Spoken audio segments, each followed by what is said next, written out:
Nessa aula a gente vai ver como a gente se maltrata. Só quando a gente entende os nossos padrões negativos, só quando a gente cria consciência das formas em que a gente se auto-sabota, é que a gente pode realmente alterar esses padrões. Então eu quero que você reflita junto comigo como que você está se maltratando. Eu vou te trazer alguns exemplos e eu quero que você se questione quais desses padrões você está utilizando. Então vamos lá? Quando a gente não se ama, geralmente há um vazio interior que a gente tenta preencher com comida, com compras, com bebida, com sexo ou até mesmo com drogas. E enquanto você não identificar isso, você vai continuar utilizando esses padrões para alimentar o seu vazio interior. A questão é que isso traz apenas um prazer temporário e não atua na causa do problema. E possivelmente após extrapolar nessas coisas, nas compras, na comida, vai vir um sentimento de culpa e de autorrejeição, que apenas agrava ainda mais a sua baixa estima. A gente precisa entender que esses subterfúgios atuam apenas como uma anestesia temporária, mas que depois que aquela anestesia passar, a dor volta potencializada. O segundo aspecto é quando a gente cria uma dependência emocional do outro. A gente precisa do outro para fazer tudo. É como se a gente não fosse boa o suficiente, a gente não fosse o suficiente para fazer as atividades do dia a dia. Então, se o outro não vai comigo, eu não me sinto segura. Se o outro não me dá atenção, eu me sinto totalmente sozinha. Se eu não tenho ninguém ao meu lado, eu me sinto perdida. Então, quando eu não me basto, quando eu não sou suficiente na minha vida, eu sempre espero o outro para me ajudar, para me acolher, para me suprir. E isso fica muito pesado para outra pessoa. Então, observe se você está numa dependência excessiva do outro. O próximo padrão é quando a gente está tão carente que a gente acaba se envolvendo com qualquer um.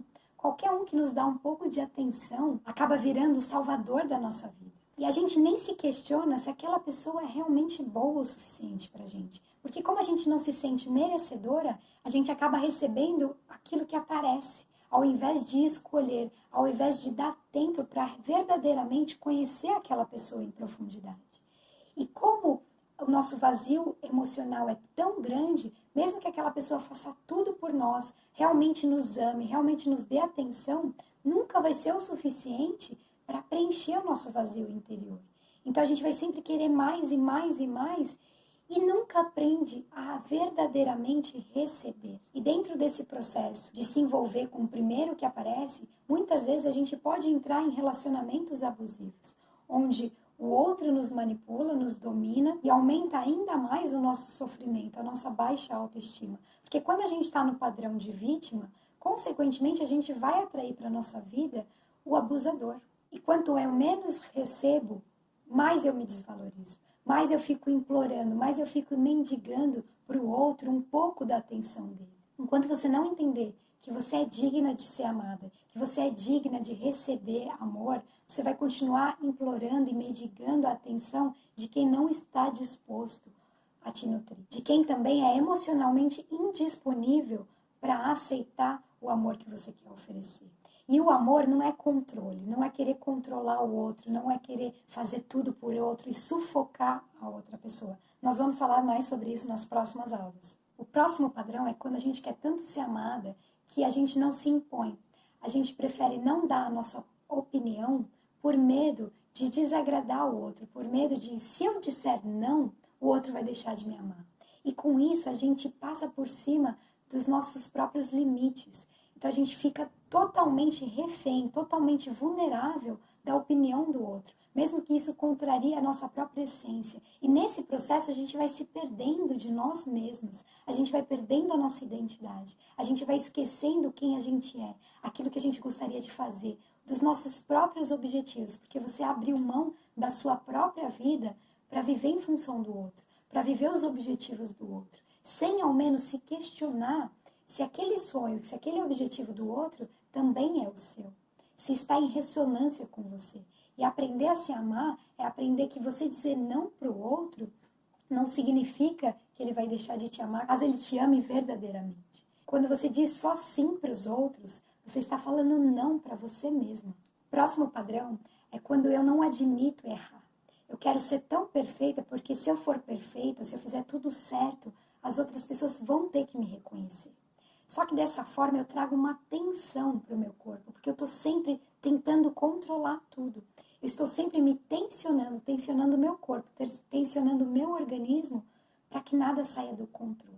E nesse processo eu me torno controladora, eu me torno totalmente tóxica para mim mesma, porque eu não admito errar, eu não me acolho quando eu erro, eu fico o tempo todo me julgando, me questionando, sendo uma verdadeira carrasca para mim mesma. E nesse processo de tentar controlar tudo, eu acabo me esgotando.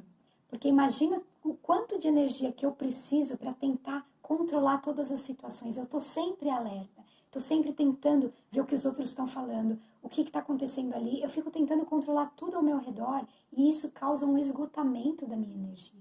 E como eu fiz um esforço tão grande para que nada saísse do controle, para que tudo fosse perfeito, se o outro vem e me critica, isso me desmorona.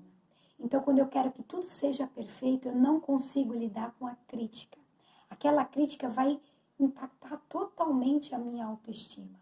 E nesse processo de não saber lidar com a crítica, ou eu me torno hipersensível, então tudo que o outro fala abala profundamente o meu emocional, eu fico arrasada, porque se eu fiz um esforço tão grande para ser perfeita e mesmo assim o outro consegue identificar as minhas falhas, aquilo acaba comigo. Ou eu me torno agressiva numa tentativa de me defender. Então, ao invés de eu acolher a crítica de forma construtiva, de forma a mudar, a me aprimorar, eu ataco o outro numa forma de apontar os defeitos do outro. Assim, os meus próprios defeitos se tornam menores. Então, esse processo de ataque, de não saber lidar com a crítica, torna a sua vida muito mais difícil, porque você consome toda a sua energia. O próximo padrão é quando eu, nessa tentativa de preencher o vazio emocional, eu acabo comendo demais e eu acabo me descuidando fisicamente. Então, eu tento criar uma barreira de proteção para blindar as minhas emoções. Então, eu tenho um sobrepeso, eu engordo, eu acabo ficando obesa. Por quê? Porque é uma tentativa de eu criar uma barreira emocional para que nada me atinge. É como se eu criasse essa armadura através do excesso de peso, do sobrepeso, para me proteger, para me defender emocionalmente. Um outro padrão é que, como eu não confio em mim mesma, eu me torno extremamente ansiosa com o futuro. Eu tenho medo do que vai acontecer. Eu fico sempre temendo que alguma desgraça aconteça na minha vida, porque eu não confio na minha própria capacidade de me reconstruir, na minha própria capacidade de lutar por uma vida melhor. Então eu fico sempre ansiosa, temendo a perda, temendo o futuro, temendo que coisas ruins aconteçam comigo, porque eu não tenho confiança na minha própria capacidade de cuidar de mim, de me nutrir, de buscar algo melhor. Ou a gente se torna vítima do passado. Então eu passo a minha vida inteira amargurada com aquilo que fizeram comigo, sem assumir a minha própria responsabilidade pela minha vida. Eu não tenho controle sobre o que os outros fizeram comigo, mas é minha responsabilidade como eu me sinto com relação a isso. Muitas vezes, quando a gente não se ama, a gente fica eternamente no padrão de vítima. A gente não busca melhora, a gente não luta para se aprimorar, porque a gente fica preso no que os outros nos fizeram, no padrão de culpa. Culpa com relação ao que os outros nos fizeram e culpa com relação aos erros que a gente cometeu. E essa é uma das mais baixas vibrações que a gente pode ter. A culpa nos puxa para baixo e nos impede de nos elevar. Se você se identificou com algum desses padrões, escreve aqui embaixo na nossa comunidade, na área de comentários. Vamos ajudar as mulheres também a entender que todas nós passamos por isso, que todas nós, em maior ou menor grau, estamos juntas nessa caminhada. E quando você escreve um comentário, quando você relata a sua percepção sobre isso, você gera identificação. Você permite que outras mulheres também se identifiquem e entendam que isso é natural e que há formas da gente superar. Aqui embaixo também eu vou te deixar um exercício para que você possa assinalar quais desses padrões você está utilizando. Essa autoconsciência é muito importante para que você possa trazer esse conhecimento para o seu dia a dia, para que você consiga identificar exatamente os momentos em que você entra nesses padrões, porque é através dessa autoconsciência que você vai conseguir depois, com as ferramentas que eu vou te ensinar, a ressignificar tudo isso e alterar esses padrões. Então, te espero na próxima aula. Até já!